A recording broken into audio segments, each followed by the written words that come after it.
바로 이어서 종목 토크로 이어가겠습니다. 오늘은 D&W 파트너스 송동현 대표 함께 할게요. 안녕하세요. 네. 안녕하십니까. 오늘 저희 어떤 종목 챙겨볼까요? 네. 오늘 말씀드린 종목은 이제 바이오 종목 한 종목 제가 보도록 하겠습니다. 네. 일단은 이중항체의 이중항체 치료제로 이제 주목을 받고 있는 ABL 바이오라는 종목 대표적이죠. 한번 보도록 하겠습니다. 자, ABL 바이오는 2016년 2월에 하나케미칼 바이오 사업부를 이제 총괄하던 이상훈 대표가 설립한 그런 회사라 볼 수가 있겠고요. 주요 mem버 역시나 하나케미칼 인력이라고 생각하시면 됩니다. 거기다 이제 이중항체의 플랫폼 기술 보유 기업이라고 일단 명칭을 하고 있고요.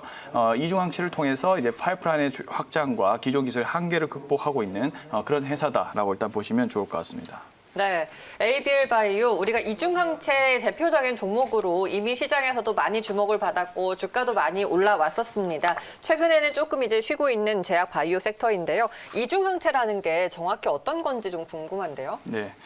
이중항체는 말 그대로 이제 항체가 이중으로 돼 있다, 항체가 두 개가 있다라는 의미인데 일단은 원래는 이제 하나의 항원과 하나의 항체가 대응을 하게 돼 있는데 이중항체는 하나의 항원을 가지고 두 개의 항체가 생성이 되는 구조입니다. 이제 항체가 사실 이게 Y 형태로 이렇게 생겼는데 네. 하나는 이제 튜머셀, 암세포고 하나는 또 임mun셀, 면역세포로 이루어진 이런 하나의 항원에 대해서 면역 기능을 강화하고 또 암세포를 죽이는 이런 형태의 항체를 보유한 구조를 이중 항체라고 일단 볼 수가 있는데 이 단일 항원 항체 구조로서는 사실 기술적인 한계가 굉장히 많아서 유전자 조작 기술을 통해서 이렇게 이중 항체를 만들어내게 되면은 역시나 그 다양한 치료제를 확보를 할 수가 있고 그렇기 때문에 이 파이프라인이 확장된다고 일단 얘기를 합니다. 그래서 이제 쉽게 설명드리면 기존의 어떤 기술을 한계에 무너뜨리는 그런 기술이라고 보시면 좋을 것 같고요. 이 ABL 바이오가 현재 한 20개 정도의 파이프라인을 현재 가지고 있는데 일단은 크게 정리를 한다면 신생혈관을 억제하는 그런 항암제와 그리고 면역 항암제 그리고 퇴행성 뇌질환 치료제를 이렇게 크게 3개의 섹터로 나누어서 일단은 파이프라인을 보유하고 있고 관련된 그 치료약을 개발하고 있는 회사다 이렇게 보시면 좋을 것 같습니다. 그렇군요. ABL 001이죠. 네, 001. 이 이중항체 신약에 대해서 자세하게 좀 네. 구체적으로 살펴봐야 될 것 같아요. 사실 이제 제약바이오 섹터 설명하면 굉장히 용어가 복잡하죠. 어려워요. 네. 어렵기 때문에 더 공부를 할수록 더 가치가 있는 그런 섹터인 것 같은데 일단은 제가 주요 파이프라인이 제가 20개가 있다고 말씀드렸잖아요. 네. 근데 이제 그 중에서 중요하게 지금 보고 있는 2개 정도만 일단 말씀을 좀 드려보게 하도록 하겠습니다. 오늘 굉장히 많은데 첫 번째는 이제 ABL 001 파이프라인에 대해서 한번 좀 보도록 하겠습니다. 이 ABL 001은 일단 표적 항암제 치료제라고 보시면 좋을 것 같은데 크게 이제 BEGF라는 것과 DDL4라고 해서 이 관련된 그 표적 항암제를 만들고 있다라고 생각하면 됩니다. 안티 BEGF라고 이제 혈관 내피 성장 촉진 세포를 이제 죽이는 그런 표적 항암제를 만들고 있다라고 보시면 좋은데 이 기존의 이 안티 BEGF 치료제는 사실 이 아바스틴이라고 하는 치료제가 있습니다. 1세대 표적 항암제 블록버스터 치료제인데 이 블록버스터 치료제라고 하면 이제 매년 연간 1조 이상의 매출을 내는 치료약을 의미를 합니다.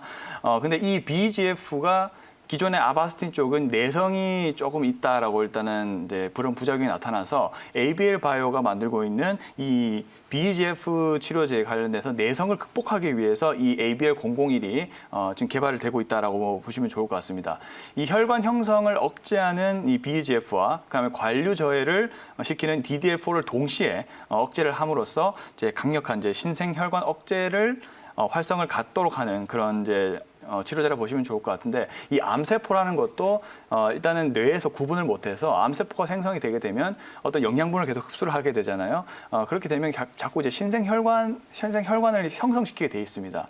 이런 부분 때문에 암세포가 퍼져나간다 보시면 좋은데 이중항체 기술을 통해서 이러한 신생혈관 암세포에 대한 신생혈관 억제를 시킴으로써 역시나 항암 효과를 극대화시키는 그런 치료제라고 보시면 좋을 것 같고요. 지금 이 부분은 임상 1A와 1B를 진행하고 있기 때문에 일단 좀 더 두고 봐야 되는 그런 상황이다라고 보시면 좋을 것 같습니다. 그래서 이제 고영암에서 뇌종양 등으로 현재 확대 실험을 하고 있는 그런 상황이다라고 보시면 좋을 것 같고, 일단 ABL001도 중요하지만 뒤에 설명을 드릴 수 있는 이 ABL301이 현재로서는 좀 더 중요한 시점에 있다라고 보시면 좋을 것 같습니다. 일단 첫 번째 ABL001은 지금 임상 1A 중이죠. 그리고 하반기에 임상 1B가 개시될 예정이고, 또 고영암에서 뇌종양 등으로 적응증이 점차 확대가 되고 있다라고 보시면 될 것 같아요. 다음 ABL301은 더 핵심적인 파이프라인이라고 보시는 거예요? 일단 더 핵심적이면서도 또 지금 일정이 좀 가까이 다가오고 있는 이제 그런 치료제라 보시면 좋을 것 같은데, ABL301은 한마디로 이제 파킨슨병 치료제를 치료하는 이 혈액 뇌관물이라고 있습니다. 블러드 브레인 베리어라고 해서 이 BBB에 관련된 현재 아주 중요한 현재 효과를 보고 있는 이런 치료제를 만들고 있는데요. 이 파킨슨병이라고 하는 것은 이제 신경세포를 억제를 시켜서 계속적으로 사람의 어떤 행동을 억제시켜서 사실 장애인으로 만드는 이제 그런 무서운 병이라고 볼 수가 있는데, 이 알파 시뉴클레인이라는 이런 세포가 계속 축적이 됨으로써 신경세포를 퇴화시킨다 보시면 좋을 것 같습니다. 그래서 뉴런 전달 및 신경 독성을 발생시킴으로써 이제 사람을 점점 죽게 하는 그런 무서운 병이라 보시면 좋을 것 같은데, 이런 부분에서 이 혈관 뇌관문이 그동안 이제 이 단백질을 이중항체에 붙여서 뇌로 통과시켜야 되는데, 이런 부분들이 사실 실험 효과에서 굉장히 나타나지 않았어요. 그래서 ABL 바이오가 이 혈관 뇌관문을 만들고 있는 이 상황에서 그 약효가 굉장히 뛰어나다고 합니다. 그러니까 체내에 오래 머물 수 있는 시간이 이제 길어져서 이 글로벌 빅파마라든지 여러 글로벌 제약사로부터 이제 주목을 받고 있다라고 보시면 될 것 같은데, 뭐 고급 용어로는 뭐 세포간 이동과 그다음에 신경세포 염증을 차단함으로써 이 미세하교 세포의 응집체 제거를 용이하게 한다라고 일단 표현을 합니다. 근데 제가 쉽게 설명을 드렸던 부분들은 이렇게 아시면 될 것 같고요. 그래서 이제 응집체의 이 항체 특이적으로 결합을 함으로써 혈관 뇌관문을 아주 쉽게 통과시키는 그런 치료제다 보시면 좋을 것 같습니다. 이제 일단 BBB 셔틀이라고 부르는데, 이 BBB 셔틀이 기존에 개선된 로슈라든지 디날리 테라피틱스에서 만든 것보다 훨씬 더 이 약용 효과가 뛰어나다라고 합니다. 체내에 머물 수 있는 그런 효과가 이제 뛰어난데, 그 이제 IGGF-1R이라는 이 고형화 단백질을 씀으로써 좀 더 효과가 뛰어난 그런 상황이다 보시면 좋을 것 같고요. 이렇게 이제 BBB에 대한 부분들이 가장 현재 주목을 받고 있는 그런 상황이다라고 보시면 좋을 것 같은데, 이제 중요 일정을 보시면은 우선은 2020년 11월 4일부터 7일까지 이 CTAD라고 하죠. 알츠하이머 임상 학회가 온라인으로 개최가 될 예정입니다. 이 알츠하이머 학회에서 아마 이 파킨슨병하고 알츠하이머를 동시에 다루게 될 건데, 아직 확정되진 않았지만은 작년에도 ABL 바이오가 이 임상 학회를 참석을 했거든요. 올해도 온라인상으로 아마 임상을 참석할 예정으로 파악이 되고 있는데, 이 부분이 아주 가까운 일정이라 볼 수가 있겠습니다. 그래서 이 혈액 뇌관문에 대한 어떤 기대와 관심을 받고 있는 이 ABL 바이오의 이 알츠하이머 임상 학회 참여에 대한 그런 기대감이 좀 있을 수 있다라고 좀 보시면 좋을 것 같고요. 이 그래바디 B 플랫폼이라고 부릅니다. 이 혈액 뇌관문 이 퇴행성 치료제에 대해서 전반적으로 이 그래바디 B 플랫폼이라고 부르는데, 이 부분에 대해서 기술 수출 이전이 11월 달에 이 알츠하이머 임상학회에서 있을 수 있다는 점을 좀 참고를 하셔야 될 것 같습니다. 이 부분에 대해서 가장 중요한 모멘텀을 볼 수 있는 이 그래바디 B 플랫폼의 라이센스 아웃에 대한 기대감이 있을 수 있다. 이런 부분들이 가장 중요하게 생각을 해야 될 것 같다. 이런 의견 좀 드려보도록 하겠습니다. 네. ABL301 이게 또 조만간 일정과 관련돼 있는 그런 파이프라인이니까 조금 더 주목이 되는 것 같습니다. 그런데 최근에 ABL 바이오의 주가를 보면요.